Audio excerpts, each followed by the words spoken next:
মানুষের ব্যবহারের জন্য দেওয়া সববাহী গাড়িতে আগুন লাগিয়ে দিলেও দুষ্কৃতীরা সেই আগুনে পুড়ে নষ্ট হলো গাড়িটি। সববাহী গাড়িতে আগুন লাগানোর ঘটনায় ক্ষোভে ফুঁসছেন সাধারণ মানুষ থেকে শুরু করে রাজনৈতিক ব্যক্তিত্বরাও। ঘটনাটি হুগলির বৈদ্যবাটি পুরসভার 20 নম্বর ওয়ার্ডের চারাবাগান এলাকার। জানা গেছে প্রায় 8 বছর আগে তৎকালীন সময়ে চাপদানির বিধায়ক আব্দুল মান্নান তার বিধায়ক তহবিল থেকে এই সববাহী গাড়িটি সাধারণ মানুষের ব্যবহারের জন্য দিয়েছিলেন। তারপর থেকে ওই গাড়িটি স্থানীয় একটি ক্লাবের গ্যারেজের পাশে যত্ন সহকারে রাখা ছিল। গতকাল গভীর রাতে হঠাৎ করেই টায়ার ফাটার শব্দ পেয়ে স্থানীয় বাসিন্দারা বাইরে বেরিয়ে আসেন। এসে তারা দেখেন ওই সববাহী গাড়িতে আগুন জ্বলছে। এরপর দমকল বিভাগে খবর দিলে দমকল কর্মীরা ঘটনাস্থলে এসে আগুন নিভিয়ে পরিস্থিতি নিয়ন্ত্রণে আনেন। স্থানীয় বাসিন্দা তথা ওই ক্লাবের সদস্যরা অভিযোগ করে বলেন, নিজেদের চোখে আমরা যখন কাউকে আগুন লাগাতে দেখিনি তখন কাউকে আমরা নির্দিষ্ট করে দোষী বলতে পারবো না, কিন্তু যেহেতু ক্লাবের উন্নয়ন হতো, এলাকার উন্নয়ন হতো, তাই এই ক্লাবে থাকা গাড়িটি কেউ হয়তো হিংসা করেই আগুন লাগিয়েছে। জোরে বলবে। রাত্রি 1:10 নাগাদ টায়ার ফাটার আওয়াজ পেয়ে আমরা বাইরে বেরিয়ে এসেছি। তো বাইরে বেরিয়ে আসার পর দেখছি ক্লাবের পিছন দিকে এই গাড়িটা আগুন লেগে গেছে। তো আমরা এসে লোকাল যে আমরা পাড়ারই কিছু ছেলে রয়েছে সাথে সাথে চেষ্টা করেছি এটাকে আগুনটা বোঝানোর জন্য। অলরেডি আমরা বুঝিয়ে দিচ্ছি, চাবিটা আমার কাছে ছিল না, ক্লাব সেক্রেটারির কাছে ছিল। সঙ্গে সঙ্গে চাবিটা এনে খুলতেই যা যেইটুকুনি আমাদের আগুন বোঝানোর দরকার সেটুকু বুঝিয়েছি।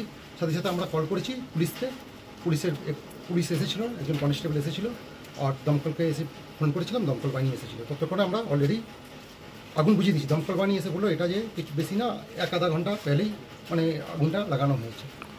কি থেকে আগুন লাগতে পারে মনে হচ্ছে? এটা তো প্ল্যানিং, প্রি প্ল্যানিং, একদম ক্লিয়ার বোঝা যাচ্ছে প্রি প্ল্যানিং। কারণ কিছু শর্ট সার্কিট হয় টেকনিক্যালি, সেইগুলো বোঝা যায় যে টেকনিক্যালি শর্ট সার্কিট কীভাবে হতে পারে। গাড়িটা কালকে কোনো রান করেনি, গাড়ি ঠান্ডা অবস্থায় ছিল, ব্যাটারি পোস্ট বিলকুল, আমি যখন রাত্রিবেলা এসেছিলাম ব্যাটারি পোস্টগুলো ঠিকঠাক কন্ডিশনে ছিল, যেখান থেকে আগুন লাগার চান্স থাকে টেকনিক্যালি। পিছনে আমরা গিয়ে যখন দেখলাম টায়ারের পিছনে আপনার ফুয়েল ট্যাঙ্ক রয়েছে, ওখান দিয়ে আগুন লাগানোর ফার্স্ট চেষ্টা করেছিল। ড্যামেজটা ওখান থেকে বড় ড্যামেজ হতে পারে, বাট ওখান থেকে পসিবল হয়নি। নতুন টায়ার ছিল, নতুন টায়ারের মধ্যে আগুনটা লাগাতে পারেনি। তো সামনে থেকেই ওখান থেকে কিছু জায়গায় ভাবে ওরকম লেগে করে টায়ারটা আগুনটা লাগানো হয়েছে। কারা করতে পারে বলে সন্দেহ আপনাদের? দেখুন, আমরা তো বাই ফেস কাউকে দেখিনি, কিন্তু সাসপেক্ট কেস রয়েছে, কিন্তু বাই নেম ওরকমভাবে আমরা কারোর নাম ডিক্লেয়ার করতে পারি না। বাট হিংসা থেকে এটাই করা হয়েছে, কারণ পাড়ার ডেভেলপ হচ্ছে, ক্লাবের ডেভেলপ হচ্ছে, ঠিক আছে। এটা একটা পাড়ার সবার সহযোগিতা, তো আশেপাশে অনেক পাড়ায় সহযোগিতা, অনেক আমরা কনসেশনে এটাকে ফেয়ার দিতাম। তো এটা হিংসাতেই এটা করা হয়েছে। আব্দুল মান্নান গাড়িটি দিয়েছিলেন, তারপর তো এই গাড়িটি ছিল, এটা কি কোনো রাজনৈতিক কোনো বিয়ের উদ্দেশ্য? কোনো রাজনৈতিক উদ্দেশ্য নেই, উনি একটা ডেভেলপমেন্টের জন্য দিয়েছে। ডেভেলপমেন্ট পাড়ার সবার সহযোগিতা লাগে, আশেপাশে যেই এরিয়া রয়েছে তাদের মানে সুবিধার্থে উনি দিয়েছিলেন। কোনো এখানে রাজনৈতিক উদ্দেশ্য নেই। তাহলে আগুনটা লাগানো হলো এরকম একটা গাড়ি যে রাজনৈতিক উদ্দেশ্যভাবে লাগানো হয়েছে আমরা তো কোনো সময় বলছি, আমরা তো ক্লিয়ার বলছি পার্সোনালি। এত ক্লাবের ডেভেলপমেন্ট অনেকে পছন্দ করেন, ক্লাব তো কোনো এটা পাবলিক প্লেস, কোনো রাজনৈতিক প্লেস নয়, সুতরাং এটা কোনো যে কোনো তরফ থেকে এটা উদ্দেশ্য বানিত হবে। সববাহী গাড়িতে আগুন লাগানোর এই ঘটনায় স্থানীয় তৃণমূল কাউন্সিলর হরিপদ পাল বলেন, মানুষের কাজে ব্যবহৃত সববাহী গাড়ি পুড়িয়ে দেওয়ার এই ঘটনা অত্যন্ত নিন্দনীয় একটা ঘটনা। যারা এই কাজ করেছে তারা আর যাই হোক মানুষের পর্যায়ে পড়ে না। এই শবদাহ গাড়িতে আগুন লাগানোর অভিযোগ উঠছে, আপনি তো স্থানীয় জনপ্রতিনিধি, কি এসেছিলেন এখানে, কি দেখলেন? দেখলাম যে এখানে গাড়িটাকে কীভাবে পুড়িয়ে দেওয়া হয়েছে, সামনের পোর্শন কিছুই নেই, ইঞ্জিন ফিঞ্জিন সব পুড়িয়ে দিয়েছে, টায়ার ফায়ার সব বাস্ট হয়ে গেছে। এটা শববাহ গাড়ি, সাধারণ মানুষের কাজে লাগার গাড়ি। এই সমস্ত গাড়িতে যারা আগুন লাগায় তারা আর যাই হোক মানুষ হতে পারে না, তারা অমানুষের মতো কাজ করেছে এগুলো। আর এই চারাবাগানে এর আগেও 2-3টে এরকম ঘটনা ঘটিয়েছে। এইটা যারা এরকম ঘটনা এর আগে ঘটিয়েছে তাদেরই অভ্যাস, তারাই এই জিনিসটা করিয়েছে আমার মনের ধারণা। এটা আমি প্রশাসনকে জানিয়েছি, আমি চেয়ারম্যানকে জানিয়েছি। আমরা এটা নিয়ে খুব সতর্কভাবে দেখে যাতে এটাকে মানে ধরা পড়ে এবং তার কঠোর শাস্তি হয় তার একটা ব্যবস্থা করার আমরা চেষ্টা করছি। এই আশেপাশে সিসি ক্যামেরা কি কোনো রকমভাবে কিছু পাওয়া গেছে? না, সিসি ক্যামেরার সামনে ফ্রন্ট দিয়ে এই ক্যামেরাগুলো কিছু ধরা পড়েনি। সম্ভবত দেখা যাচ্ছে এই পেছনে যেহেতু খোলা, এদিকে একটা রাস্তা আছে, কাঁচা রাস্তা, এইটা দিয়ে এসেছে, যার জন্য এখানটা একটা গাড়িটাকে যে টপকেছে সেখানে একটা পড়ে গেছে।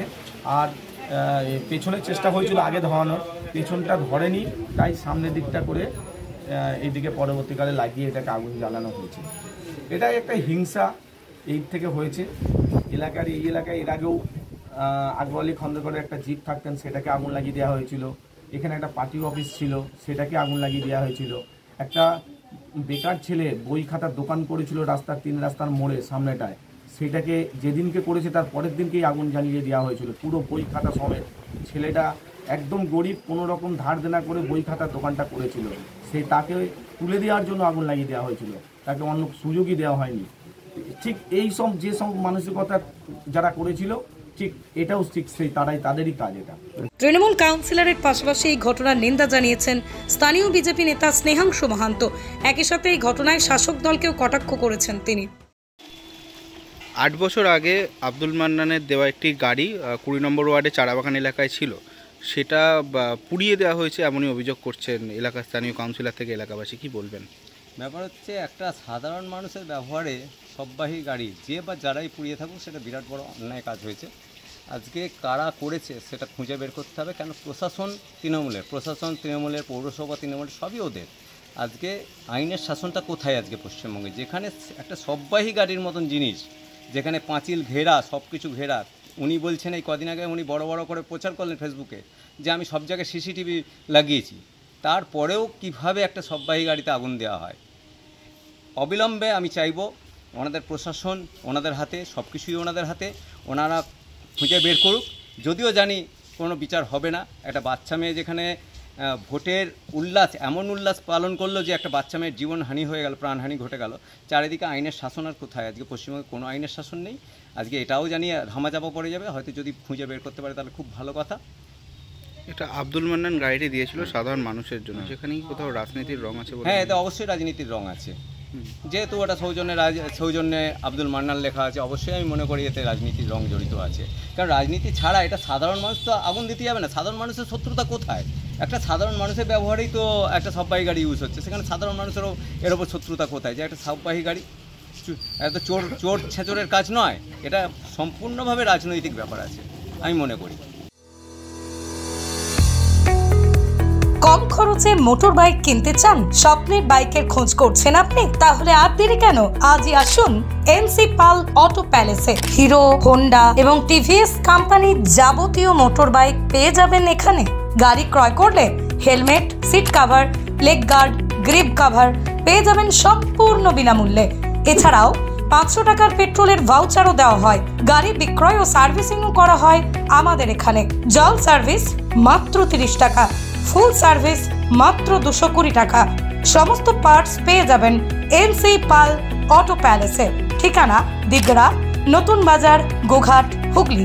যোগাযোগ নাম্বার 8900011146 অথবা যোগাযোগ করুন 9434899306 এই নাম্বারে।